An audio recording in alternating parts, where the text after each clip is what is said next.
how long have you been tattooing for? So what made you want to get into tattooing? How long did you apprentice for? How would you suggest about going through the process? So Paulie, what would you say is your style of tattoo?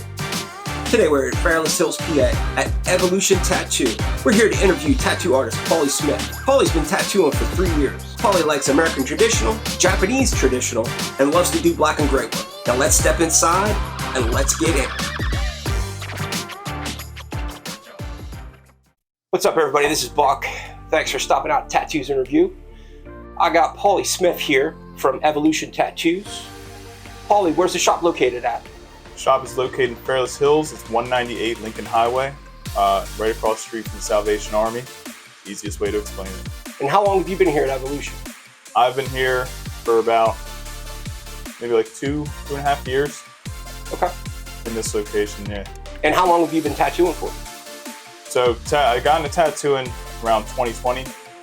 I've been interested in tattooing my whole life. You know, doing like little dumb stuff here and there. Wanted to learn the real way.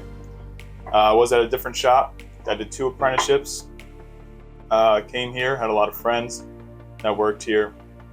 So yeah, sum it up. Since like 2020. Okay. Maybe dabble in it beforehand when I was like a kid. Did dumb stuff. So what made you want to get into tattooing, man? So what made me want to get into tattooing was I grew up drawing pictures.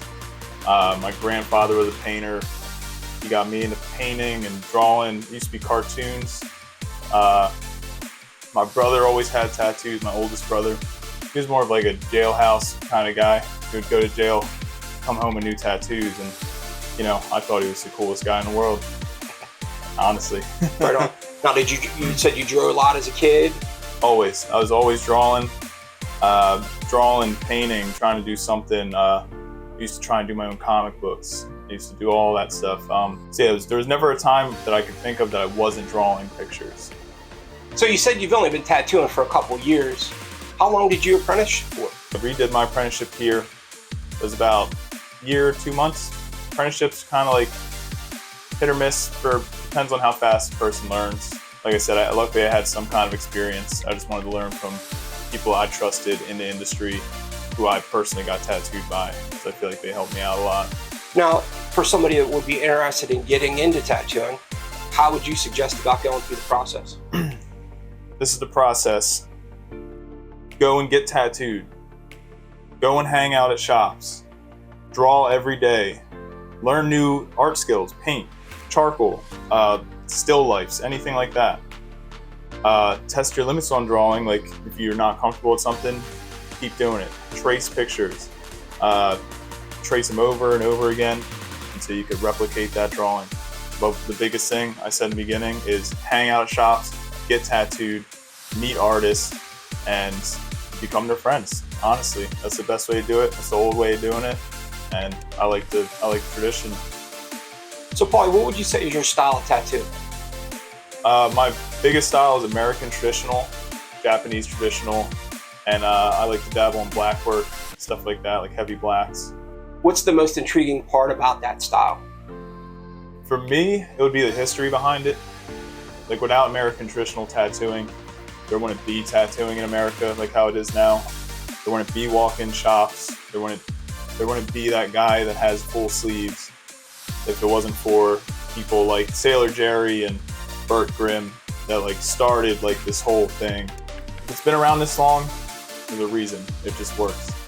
Bold will hold, all those sayings, it's real. And I've heard that from multiple people. Oh yeah. It doesn't matter. New styles come out, they come and they go. It always goes back to the original. Always does and always will. I am a fan of all different styles, but I could see the point of, you know, some of the older guys, RC, Eric Perfect, and they've said to me, hey, look, it always goes back to the original, no matter what. The new style will come out, it'll fade away, and it'll go right back to the beginning. It's just how it is. And, you know, I look at some of the old school guys that are doing it now, even like Chris Garver, Burt Crack. You know, there's some different people out there that are still doing the old school way. Eric Perfect, you know, he's still making flash and stuff like that, and it just looks awesome. Oh yeah, that's also another reason why I love it so much, is that even though like you could take a design that's been around for 60, almost even like 100 years, and you could put the smallest twist to it and make it your own. That's why I just think it's so fun. I like the idea of picking something off the wall or making your own original version of that thing, or even taking something off the wall and maybe like thinking maybe if he did this, it would look better. I'm gonna put this on this to make it my own thing. It feels like you're collaborating with people you never met. It's kind of cool. That's awesome. I didn't even think of it that way. But yeah, okay. So with you being fairly new into the industry, I know you've talked about old school styles and stuff like that. How do you kind of keep up to date with, let's say, different pigments, different machines, or even if a style changes, even though you're talking about old school traditional, maybe there's a different style of shading that's, kind of taken over or something like that. How do you keep up with that? So funny enough, I actually did get into this. There's a new style that's pretty big right now. The whole like pendulum shading, stipple shading stuff. I pretty much learned it from just watching videos of other artists on like Instagram or Facebook. The best part about like social media is you can get connected with artists from like all over. So I feel like if you're like an apprentice or something, or just an artist in general that wants to know about like a certain style someone's doing, I say message them, tell them you're an artist, like ask them questions. And then the greatest way to learn anything tattooing wise is going to be conventions. Sitting one-on-one with someone, getting tattooed by someone, and watching what they're doing, asking them as many questions as possible, because like you may think you shade something a certain way, and then they may shade something a certain way, and then you might actually pick that up and be like, you know what, I've been doing this wrong for a while. So that's the two best ways right now. It's definitely Instagram, conventions. How would you say you go to like an approach of somebody that's coming at you with a different style of tattoo or a creative style that maybe you're not comfortable with? So if it's something way out of my league that I'm like, I don't think I could even make this fit within my criteria, I'll try any style. But if it's like I would never pick up like a photo realistic portrait of someone's like mother or something. We'll use that as an example.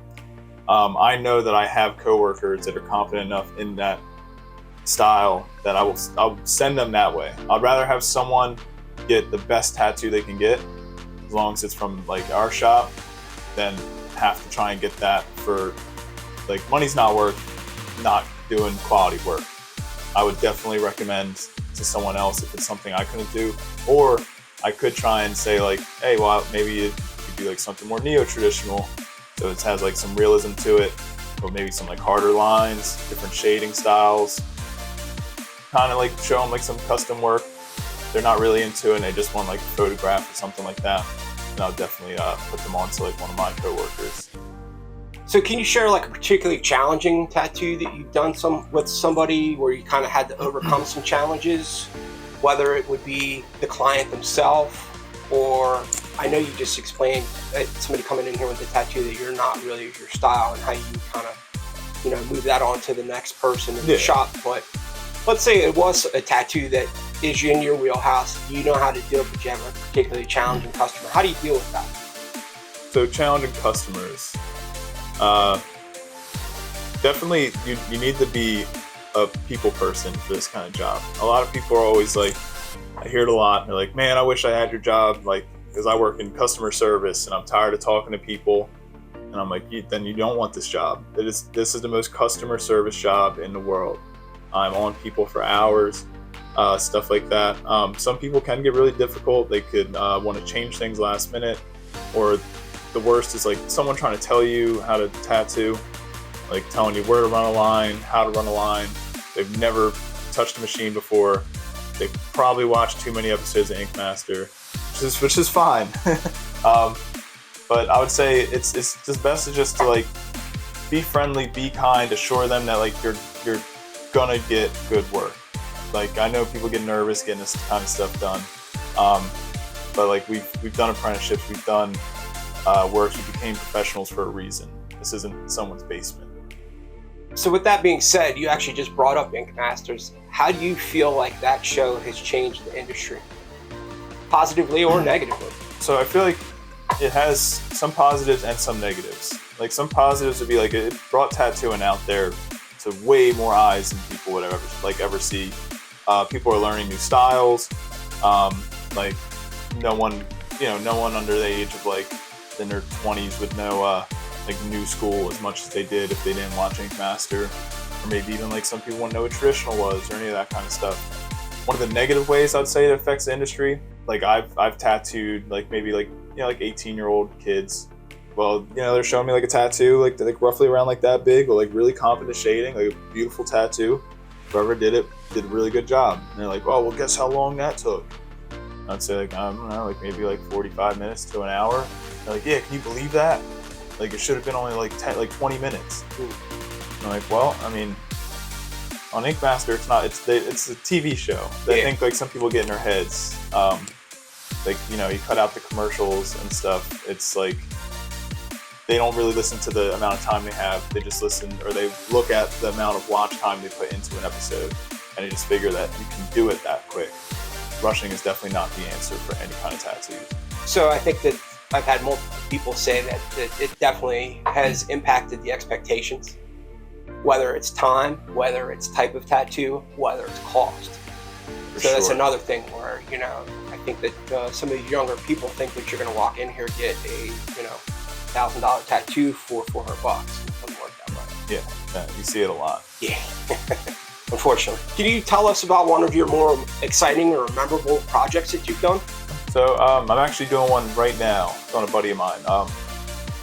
Since I started tattooing, I felt like one of the biggest accomplishments was that, you know, I've always seen like tattooers I love and followed for so long doing big, beautiful back pieces, and then like, you know, like taking that picture together, like the back, and then it's like you did that. That's like a giant back piece. Recently, I just started my first ever like full on neck to ass back piece and everything in between. Right on my friend Mikey. He's a big boy. He gave me creative freedom. He just said he wanted a ship, wanted it fighting a Kraken. Whatever I decided in between, we're gonna do. I'm still working on it now. Hopefully it's done by the Wildwood convention. I definitely want to show it off there. So you're a fan of conventions? I love conventions. It's fun.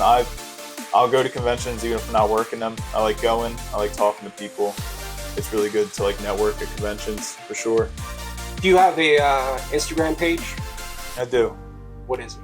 It's saint.paulie.ink. What about shop page? The shop, it's Evolution. I have to look that up. Here at the shop, you guys take credit card, Apple Pay, Google Pay, anything like that? So at the shop, just credit cards. If you want to do any kind of cards, we stay away from debit cards. We have like an ATM in the back. It's mostly just cash, credit, the Apple cards and all that stuff. We're not quite there yet on like doing all that. Maybe in the future we'll upgrade something. How many tattoo artists do you have working here at this shop? We have 3 full-time tattoo artists. So that's me, Melissa, and Kelly. We have an apprentice, Amalia, who's just starting out actually tattooing. And then we have a shop girl, Lauren, who is kind of like, you know, she's working her way up to like a pseudo apprenticeship, doing a real old school style. She helps around the shop while she's in between that, working on her paintings, and then eventually she'll be tattooing too. So I saw you tattoo today, and I saw that you were using the newer machines. Do you prefer those over the old school? Oh, I love busting out my coil machines. So I have Bishop rotary wands. I'll use those for certain tattoos. It's kind of like a get up and go. Like every walk-in, I'm not gonna set up like my coil machine, especially for more fine line stuff. I'd say that head tattoo is has more of like a fine line going on. But when it comes to like bigger pieces, especially like anything that's gonna be like neo-traditional, traditional, or Japanese, I'm using coil machines. I was gonna ask you, did you use the rotary today because it was a headpiece? Yeah, especially for that piece, yeah. I think it's a mental thing. It's quieter. Yeah, it kind of like has people like chilled down. Like, especially him, I've tattooed him before. You see in the video, he has his ear all like blacked out almost. I didn't do that. Okay. But he said the last person that did that was using a coil machine. Well, you know, he just said he used a big loud machine on me in my ear. So for him, I kind of don't want to like bust out a coil machine and have to relive that. You know what I mean? I hear you. Yeah. How many days a week is the shop open? We are open every day but Monday. I'm here every day but Mondays and Tuesdays all day until close. Starting 4th of July, we're going to start opening Monday. And then whatever my schedule is going to be, who knows so far. So do you guys do a mixture of walk-ins and appointments here, or is it appointment only? Yeah, so walk-ins and appointments. We like to stay busy. The walk-in shop experience, like, it's just something that we all kind of enjoy, and it is good to have like appointments, especially for like bigger stuff. Bigger stuff, we prefer to do appointments for. Some of us could be booked out for like a little bit, and then those in between times, you never know when someone's gonna, they might have an emergency. They're not going to be able to come in for their appointment. So it is good to always do walk-ins, because you always have that steady flow of like at least someone can come in and get a tattoo. Is there anything that I didn't ask you that I feel like I should have asked you about the interview today? Or anything you'd like to bring up? Respect your tattoo artist. Don't touch their things. Don't assume that because like that they're like some kind of worker for you, you could like boss around. Just like come in chilled out and just like enjoy the experience. Your tattoo artist is having a good time with you, you're gonna have a good time, and you're gonna have a better tattoo because of it. That's for sure. Right on, man. All right, Paulie, well, I appreciate your time, man. I know you're busy shop, and I appreciate you taking the time out of your day to do this for me. And anybody's looking to get a hold of Paulie, hit up his Instagram. And also we have the Evolution Tattoo Instagram. And make sure you stop on down, check it out. Oh yeah, I had a lot of fun. So I was Paulie from Evolution Tattoo Studio here in Fairless Hills. If you like this video, if you like tattoos, these guys are doing really awesome things. You should definitely hit this link right here. Check out their other stuff, for sure.